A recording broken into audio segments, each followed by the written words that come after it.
வணக்கம். இப்போ ஒரு பதிவு மிக நீண்ட பதிவா இருந்தா, பெருசா இருந்தா நெறைய பேர் சொல்ற டயலாக், "இந்த பதிவு ரொம்ப முக்கியமான பதிவு. இந்த பதிவு கடைசி வரைக்கும் பாருங்க. இந்த பதிவு தள்ளி விட்டுறாதீங்க." இந்த டயலாக்லாம் நான் விடமாட்டேன். உங்களுக்கு நேரம் இருந்தா பாருங்க. நேரம் இல்லையா, ரொம்ப முக்கியமான வேலையா, அந்த வேலைய பாருங்க. நீங்க டைம் இருக்கும்போது வந்து கேளுங்க. இப்ப தமிழ்நாட்டில இந்த தேர்தல் பரபரப்பு ரொம்பவும் பத்திக்கிட்டு எரிஞ்சது. கடந்த சில வாரங்களாக எல்லா தலைவர்களும் சூறாவளி சுற்றுப்பயணத்த மேற்கொண்டாங்க. அவங்க எல்லாருமே இன்னைக்கு 6 மணியோட முடிச்சுட்டாங்க. முடிக்கணும். அதுதான் தேர்தல் விடுமுறை.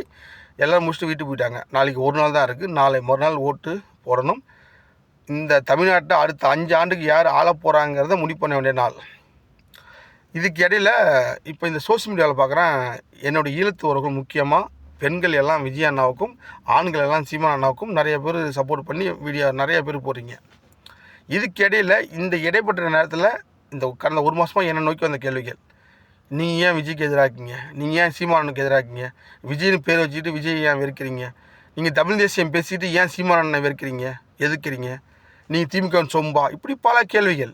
அதுக்கான விடை இந்த பதிவு எண்டில் உங்களுக்கு தெரிய வரும். நான் யாருக்கு சப்போர்ட் பண்ணுறேன், நான் யாருக்கு ஓட்டு போட சொல்கிறேங்கிறது பதிவுனுடைய எண்டில் நீங்கள் புரிஞ்சுப்பீங்க. எனக்கு விஜயோ சீமான் அண்ணாவோ என் எதிரியும் இல்லை. எனக்கு அவங்கள எனக்கு ரொம்ப பிடிக்கும். ஆனால் அந்த ஆனாங்கிறது தான் ஒரு மேட்டரியாக இருக்குது. நான் ரொம்ப தெளிவாக இருக்கேன். ஆர்எஸ்எஸும் பிஜேபியும் தமிழ்நாட்டுக்கு கால் ஊன்றக்கூடாதுங்கிறதுல தெளிவாக இருக்கேன். ஆர்எஸ்எஸ் பிஜேபி நான் இந்தியாவிலிருந்தே விரட்டப்படணும். அது ரொம்பவும் விஷக்கிருமி, அது விஷ செடி. இந்தியாவிலேருந்து அதை வேரோடு பிடுங்கி போடணும்னு ஆசைப்பட்றவன் தமிழ்நாட்டுக்குள்ளே வளர விட்டுருவானா? கொஞ்சம் யோசிச்சு பாருங்கள். சரி, இந்த பிஜேபிக்கும் ஆர்எஸ்எஸுக்கும் நீ சீமானை வெறுக்கிறதுக்கும் அதிமுக வெறுக்கிறதுக்கும் நீ சீமானை என்ன லிங்க்டான்னு என்னோடய எழுத்து ஒரு டவுட் வரும். அதுக்கான விடை தான் இந்த பதிவு.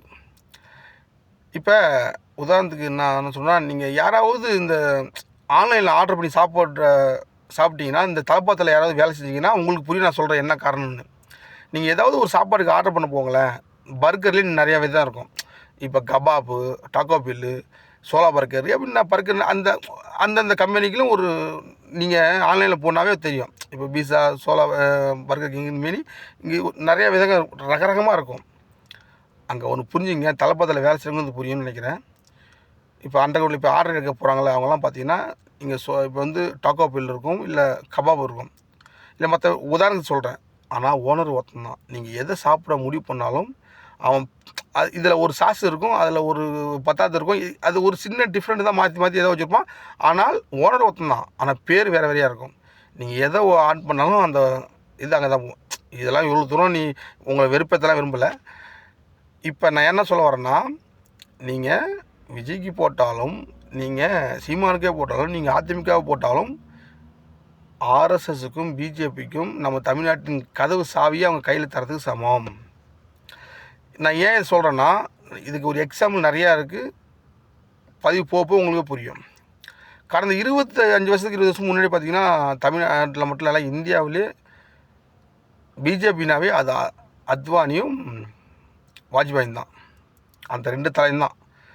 இன்றைக்கி இந்தியாவை ஆண்டுகிட்டு இருக்கிறதுக்கு முக்கிய காரணமே அன்னைக்கு அந்த விஷக்கிருமி அத்வானி செஞ்ச அந்த பாபர் மசூதி எடுப்பு எல்லாத்துக்கும் தெரியும்.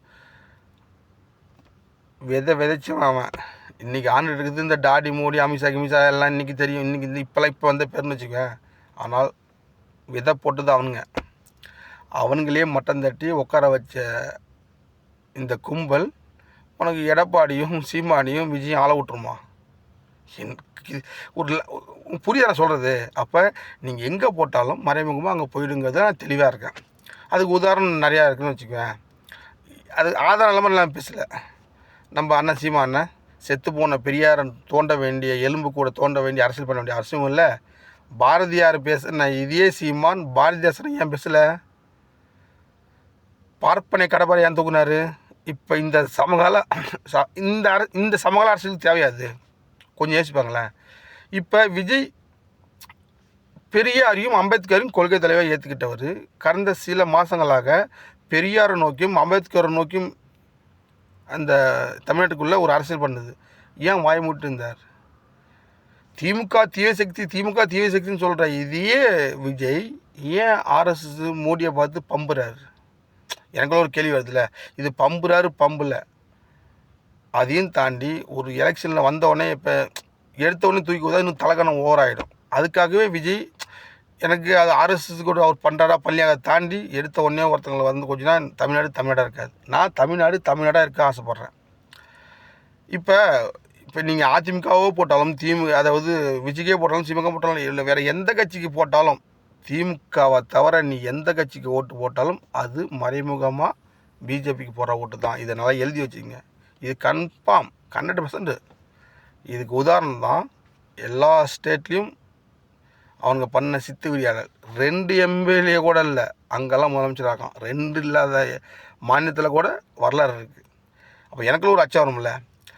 நான் இவ்வளோ தூரம் இந்த பிஜேபி ஆர்எஸ் எதுக்கு காரணம் என்னென்னா, அது ஒரு செடி, மனித குலத்துக்கே எதிரானது அது. அந்த சித்தாந்தத்தை இவர்கள் மூலியமாக தமிழ்நாட்டில் புகட்ட அந்த ஆர்எஸ்எஸும் பிஜேபியும் முயற்சி பண்ணுது. இப்போ இங்கே எழுத்து உங்களுக்கு தெரியாதுமா, அதாவது உங்கள் உணர்வு புரியுது எப்படி தமிழ் தேசியம் மறந்துடும், உடனே விஜய் வந்து மாற்றிடுவார். உங்களை போல் எனக்கும் ஆசை தான் இருக்குது. ஆசைக்கு பின்னாடி எனக்கு ஒரு பயம் இருக்குது. உங்களுக்கு புரியுதா நான் சொல்கிறது? எனக்கு சீமா வரக்கூடாதோ விஜய் வரக்கூடாதெல்லாம் இல்லை. விஜய்க்கும் சீமானுக்கும் பின்னாடி ஈட்டியை வச்சுட்டு ஒருத்தன் நிற்கிறான், அவனுக்கு நான் பயப்படுறேன். ஆக தமிழ்நாடாக இருக்கட்டும். நான் வந்து நீங்கள் யாருக்கு வேணால் ஓட்டு போடுங்க, ஆனால் இந்த 2 ஆர்எஸும் பிஜேபி சித்தாந்தத்துக்கு எண்ணம் கொண்டவங்களுக்கு போட்டுறாதீங்க.